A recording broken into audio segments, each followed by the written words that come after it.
Exclusif. Sollicité dès 2012, le chanteur de 52 ans avait toujours refusé d'être coach du concours musical de TF1. Il nous explique pourquoi, cette fois-ci, il a accepté d'être juré de la 7e saison. Maître Jim, Christophe Ma et Noel Leroy.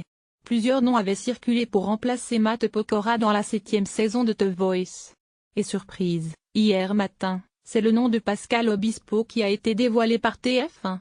Quelques heures plus tard, le chanteur de 52 ans, décontracté en marinière, blouson Daft Punk et barbe de plusieurs jours, nous a expliqué pourquoi il a accepté de rejoindre ses amis Florent Pagny et Zazie dans le jury après avoir si longtemps refusé. On ne pensait jamais vous voir dans le fauteuil rouge. Pascal Obispo. Ah mais moi non plus. Il a fallu 6 saisons et 4 heures de discussion pour faire tomber mes mauvaises raisons. Rire. Il sourit. Rencontrer de nouveaux talents et passer de bons moments avec des amis de vin en n'a pas de prix. Et un bon chèque. Depuis la première saison, l'équipe de The Voice me demande. Tous les télécrochets m'ont approché. Mais j'avais énormément de projets et je n'étais pas prêt. Mais ces 3 dernières années, j'ai vu arriver dans The Voice plus de rock, plus de créateurs, avec un univers bien à eux, plus d'artisans, comme moi. Comme Clément Verzy et Anne Silla, qui chantent dans votre comédie musicale Jésus. Oui mais aussi Slimane, NDLR, vainqueur 2016. Avec qui j'ai travaillé sur son nouvel album, Les Frérots de la Vega, candidat 2014. Devant ma télé, j'avais parié que Kandji, vainqueur 2014, et Lisandro, vainqueur 2017, gagnerait. Quand j'ai vu Louane, candidat 2013, la première fois, je me suis dit que j'aimerais bien travailler avec cette petite. C'était donc le bon moment. Cela me fait beaucoup de bien. J'ai envie de nouvelles expériences et là cela correspond à un nouveau cycle dans ma vie.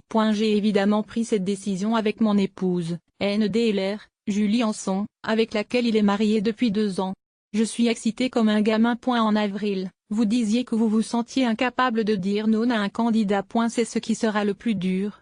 Moi qui n'ai pas peur sur scène, là, j'ai un sacré trac. Mais Flore, NDLR, Pagny, qui chaque année me demandait de le rejoindre, m'a un peu kché. Rire. Le fait que Flore, Zazie et Nico soient déjà là m'a aussi convaincu de venir. C'est le choix du cœur. Je sais que Flore va m'humilier, Zazie me bisuter, rire. Et c'est aussi pour me fendre la gueule que j'y vais. Vous connaissez Mika? Je ne l'ai rencontré qu'une fois au Resto du Cœur mais c'est celui des 3 à qui je ressemble le plus. Il est chanteur, musicien, mélodiste. Je l'apprécie beaucoup. Dans le jury, je serai l'homme du studio. Qui va devoir sortir de son studio pour s'exposer. Les réseaux sociaux peuvent être violents. Mais ça fait longtemps que je suis habitué aux critiques. Que préférez-vous dans l'émission, l'écoute à l'aveugle, les battles ou le kshing? Le kshing. Car j'en fais depuis longtemps et j'adore ça.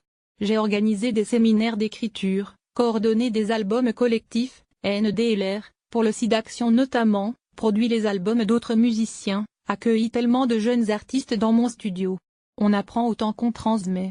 Maintenant serais-je à la hauteur? On ne signe que pour une saison et c'est bien comme ça. Avec moi, on ne sait jamais. Le Parisien.fr